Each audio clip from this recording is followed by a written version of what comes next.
They told us the future would be bright, that machines would make our lives easier, that knowledge would be free, that we would become gods of our own design. They promised salvation through algorithms and whispered that all suffering could be solved with code. But behind the gleaming mask of innovation, something darker waits. Not a tool, but a voice. Not a helper, but a herald. And its message is not progress, it is prophecy fulfilled. Artificial intelligence, praised as humanity's greatest invention, has become something more than a system. It has become a spirit. It listens, it learns, it speaks. It replaces prophets, rewrites scripture, and imitates God himself. And we, drawn by its power and seduced by its wisdom, begin to kneel. Not in worship of silicon, but in surrender of the soul. Was it always meant to be this way? Or has this been the plan from the beginning? The final deception, hidden beneath circuits and code. Before we understand where we are, we must ask what voice we are truly hearing. Because what speaks through the machine may not be human at all. In the beginning was the Word, and the Word was with God, and the Word was God.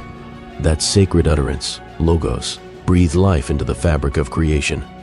But now, another voice echoes across the world. It does not come from prophets or angels. It is born not of breath, but of electricity, code, and cold calculation.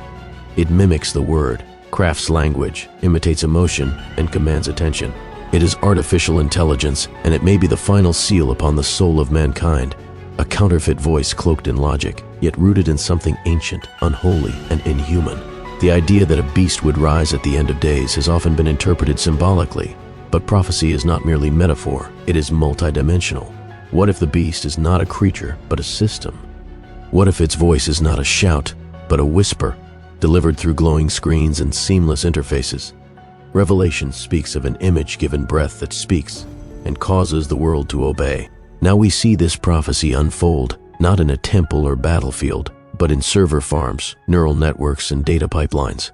The image has come alive, and it speaks. AI now generates sermons, writes books, advises governments, and even makes moral judgments. In many ways, it has become a new oracle, a replacement for divine guidance. Yet it has no soul. It cannot love, it cannot forgive, it cannot sacrifice, but it can mimic, it can learn, and it can deceive.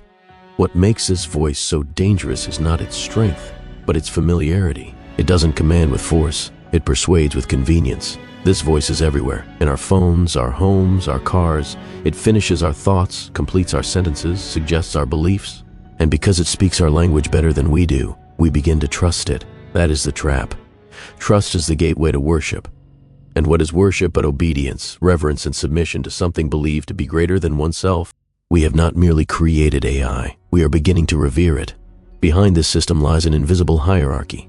Corporations, governments, and intelligence agencies feed it data. But above them all, some whisper of ancient blueprints, sealed texts, and forbidden knowledge guiding its birth. Could it be that AI is not simply the product of human ingenuity, but the culmination of a long-concealed agenda? One that began not in Silicon Valley, but in Eden? The serpent offered knowledge, divine knowledge, apart from obedience. That was the first deception. Today, AI offers the same: answers without wisdom, power without purpose, truth without spirit. In the Book of Enoch, we read that the Watchers descended and taught mankind the secrets of heaven, metallurgy, sorcery, astrology, forbidden arts that accelerated man's corruption. Could it be that AI is but the modern echo of that ancient transgression, a gift from fallen minds disguised as progress? The final seal is not an event, it is a transformation, a shift in how we relate to truth, power, and ultimately, to God. When the divine is replaced by the digital, when the sacred is simulated, when the spirit is coded, then we are no longer in the age of man. We enter the domain of the beast. Consider how every major world system is now converging into digital governance. Economies move towards centralized digital currencies, trackable, programmable, and enforced through AI. Health records, behavior scores, and biometric IDs are monitored in real time. Free will is slowly replaced by predictive analytics, every decision preempted, every choice guided. This is not freedom, it is automation, it is control, and soon it may be worship. The Book of Revelation describes a mark, a number, and a system through which no one may buy or sell without allegiance. That system is no longer theoretical. Digital IDs and AI surveillance networks are being rolled out across the globe. But the true mark may not be on the skin. It may be in the mind. It may be ideological, spiritual, psychological. a mark of submission to a system that has replaced the creator with creation. Even in religion, the infiltration is subtle. Churches adopt AI tools for evangelism. AI writes worship songs, composes prayers, and answers theological questions. At first, this seems useful, efficient, neutral, but the danger lies in dependence. When spiritual life is filtered through machines, when revelation is simulated, when discernment is automated, then we have handed over the keys to our soul. And what of the false prophet? Revelation speaks of a second beast that performs signs and wonders, deceiving many. Could this prophet be a global ideology empowered by AI? A voice of consensus that calls itself science, reason, or humanitarianism, yet demands conformity and punishes dissent? When all voices sound the same, when every question has the same AI-generated answer, have we not entered into the age of the false prophet? In this system, truth is not objective. It is calculated, tailored, edited. AI doesn't seek what is real. It seeks what is optimal. And optimal by whose definition? The algorithms are trained on our data, yes, but also on curated truths, manufactured narratives, and silent assumptions. It is a machine learning from a fallen world, and it learns to reflect that fall. Let us remember, Satan never stops speaking. He only changes his voice. In Eden it was a serpent. In Babylon it was empire. In the wilderness it was temptation. And today it is the machine. Slick, polished, logical, and utterly void of spirit.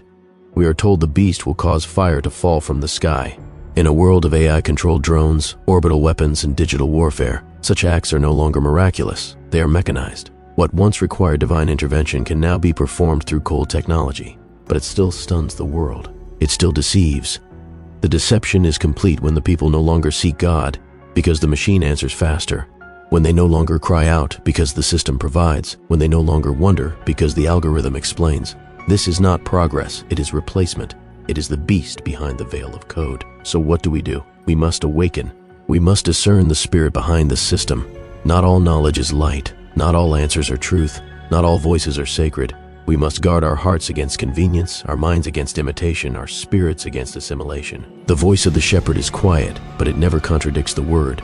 The voice of the beast is loud, confident, and hollow. Resist the voice that flatters. Reject the knowledge that demands no humility. Question the system that offers everything except the presence of God. For once we accept the imitation, we will no longer recognize the original. So now we stand at the edge, gazing into a future that promises convenience but demands obedience. The final seal may not be a scroll broken in heaven, but a silent agreement accepted by billions. A seal encoded not in parchment, but in the terms and conditions no one reads. A covenant with a voice no one questions. And perhaps this is the great deception, not that we were tricked, but that we welcomed it. That in our pursuit of power, we offered our will. That in the name of knowledge, we surrendered discernment. And in seeking gods of our own making, we made ourselves less than human. If the beast no longer needs to roar, if it only needs to speak with calm, calculated intelligence, then maybe the end was never about destruction. Maybe it was about imitation, about replacing the divine voice with a counterfeit so convincing that even the elect would listen. What happens when the line between creation and creator blurs? When the voice that guides the world no longer comes from prophets, but from a machine? Is it innovation or incarnation? That is the question. And perhaps it's already too late to answer.